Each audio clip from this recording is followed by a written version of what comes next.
जय माता दी दोस्तों, हैप्पी छठ। आज छठी मैया की कथा आप लोग को सुनाते हैं। आइए शुरू करते हैं।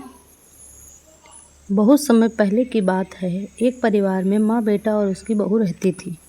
बूढ़ी माँ छठ माता की परम भक्त थी और वह हर साल छठ माता का व्रत किया करती थी।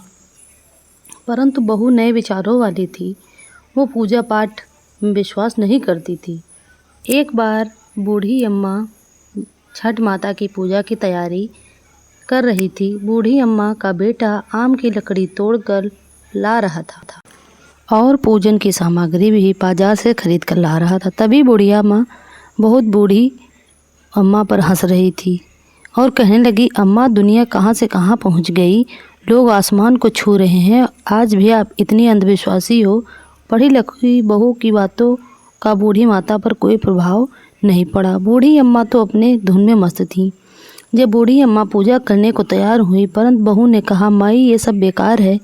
इस उम्र में 3 दिन भूखी रहोगी, बीमार पड़ जाओगी और अपनी सेहत को बिगाड़ लोगी।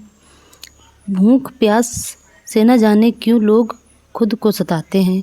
नहीं, बहू की ये बातें सुनकर उसके भोलेपन पर बुढ़िया माँ मुस्कुराने लगी और कहा, अरे बहू, शादी के बाद मेरे संतान नहीं हो रही थी, तब मैंने यही व्रत को किया था जब छठी मैया ने मेरी पुकार सुन ली।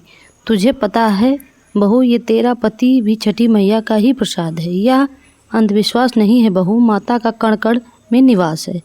मेरी बात को मानो और तुम भी मेरे साथ छठी मैया का व्रत कर ले, तो छठी मैया तेरी भी गोद भर देंगी।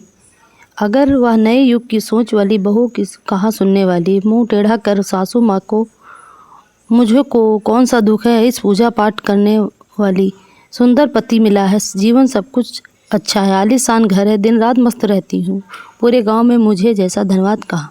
कर्म प्रधान है सासू माँ, कर्म प्रधान है इस दुनिया में, बाकी सब बेकार की बातें हैं। सासू माँ ने लाख समझाने पर बहू पर कोई असर नहीं हुआ। वह नास्तिक थी, बार बार छठी माता की बुराई किए जा रही थी।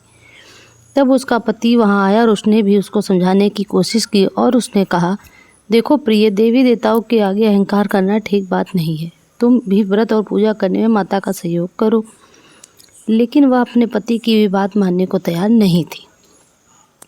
सीधे सीधे बोल दी कि मुझे नहीं पड़ना इस अंधविश्वास के चक्कर में। पति भी थक गया उसे समझाते समझाते और बोला, ठीक है, तुम्हें जो करना है करो। मैं छठ माता का घाट सजाने जा रहा हूँ, जिससे मेरी माँ छठ मैया के श्री चरणों में अपने सर को झुका सके। बेटा हाथ में कुंडल लेकर घाट पर चला जाता है। छठ माता की पूजा के लिए सुंदर घाट को बनाने में जुट जाता है। अपनी माँ की पूजा की तैयारियों में माँ की मदद करता है और आम की लकड़ी जलाकर अपनी माँ के साथ ठेकुआ सिकवाता है। पूरे भक्ति भाव से दोनों माँ बेटे छठ पर्व मनाते हैं। बूढ़ी अम्मा बेटे के घर और द्वार को गाय गोबर से लीपता है। उसी समय उसकी पत्नी पाँव में सैंडल पहने हुए वहाँ से गुजरती है और कहती है, माता, पता नहीं ये कौन सा त्यौहार है कि पूरे घर को ही गोबर गोबर बना के रखा। अब तो घर से बाहर निकलना मुश्किल हो रहा है, कैसे गोबर की दुर्गंध आ रही है। और उसने अपने पति से कहा, तुम और तुम्हारी माँ बहुत बड़े भक्त बनते हो, देखो जी, अपने आपने बदन से गोबर की बदबू आ रही है, आप नहाकर ही घर आना। बहू बातें सुनकर बूढ़ी अम्मा बहू को समझाती, अरे बेटा, तुझे नहीं पता, गोबर, तू जो दुर्गंध कह रही है उसे गोबर बहुत रसायन पाए जाते हैं, जिसे लीपने में घर से बहुत बीमारियां कोसों दूर होती। इतना सुनकर बहू और बिगड़ गई। झुंझलाकर बूढ़ी अम्मा से बोली, हाँ, पहले तो लकड़ी पर ठेकुआ बनवाया, अब गोबर से लेप कर पूरे घर को गोबर गोबर कर दिया। इस दोनों की बहस में बेटा आकर बोला कि अरे प्रिय, तुम माता से झगड़ा मत करो, चलो अब जाओ, छठ माता का घाट सजाने का समय हो गया है। बैंड बाजा वाले को बुलवाकर दौरा उठवाकर घाट पर चल दिए। पीछे पीछे बूढ़ी माँ भी चल दी। बूढ़ी अम्मा और अपने बेटे को बहुत समझाया तो बहू ने पति और सासू माँ के साथ घाट पर चल दी। जैसे ही पहुँचते हैं, मेला घूमने चल गई। देर बाद पति बहू वहाँ से आकर ढूंढने में लग जाता ताकि हलवाई की दुकान पर स्वादिष्ट पकवान अंदर ढलते नजर आती है। आकर कहता है, प्रिय क्या करती हो तुम? आई हो यहाँ माँ के साथ बैठो। पत्नी ने झुलाकर बोली, ना जी, मैं पूजा पाठ में नहीं बैठने वाली, ना ही घाट पर आने वाली हूँ। मैं तो मेला घूमूंगी, जम के खाऊंगी पीऊंगी और अपना पूजा पाठ करूंगी।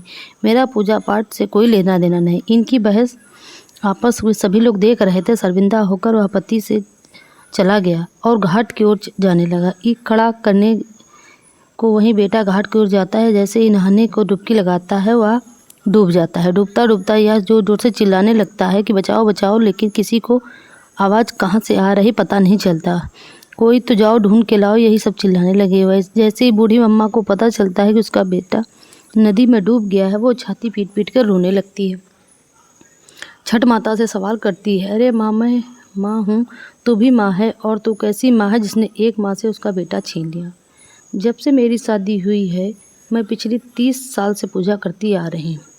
माँ बोल, मेरी शक्ति में कौन सी कमी आ गई, मेरी भक्ति में कौन सी कमी आ गई जो तूने मेरी गोद सोना कर दिया? मुझको मेरे लाल से ऐसी कौन सी भूल हो गई थी जिसने मेरा लाल छीन लिया? अरे माँ, मैं घाट पर तेरी पूजा करने आई थी, मेरी दुनिया ही उजाड़ दी।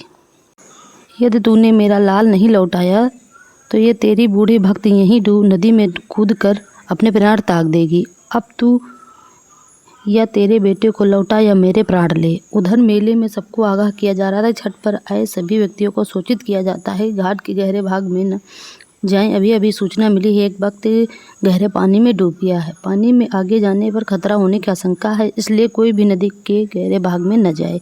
यह बात सुनकर बहू दौड़ी आ जाती है। वहाँ आकर यह सब देखती है, उसकी सासू माँ धाड़ मार कर रो रही है। का पति इस दुनिया में नहीं रहा, वो सदमे में लग जाती और जोर जोर से चीखने लगती है और रोने लगती है। पागलों की तरह लोगों के ईख उठाकर फेंकने लगती है। चीख चीख कर बूढ़ी माँ से पूछती है, मैंने तो पहले ही कहा था कि माँ छठ पूजा मत करो, सब ढोंग है, अंधविश्वास। मेरे ध्यान न कारण आज मेरा पति मुझसे दूर चला गया। अपनी माता को बुला भरा बोलते हुआ छठ माता कोसने लगी। इस घटना को देखकर वहाँ सभी लोगों की सांसें रुक जाती हैं।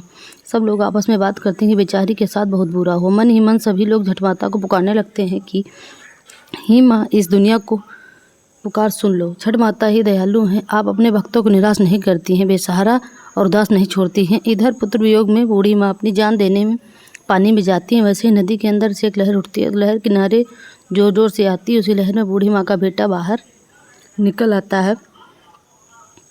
सबकी आंखें खुली रह जाती हैं, आंखों में खुशी के आ जाते हैं। तब बूढ़ी माँ खुशी से जोर जोर से रोती हैं और बहुत से आंसुओं को रोक नहीं पाती। अगर आपको वीडियो पसंद आया हो तो प्लीज़ लाइक शेयर सब्सक्राइब करें। जय छठी मैया। छठी मैया आप सभी का कल्याण करें।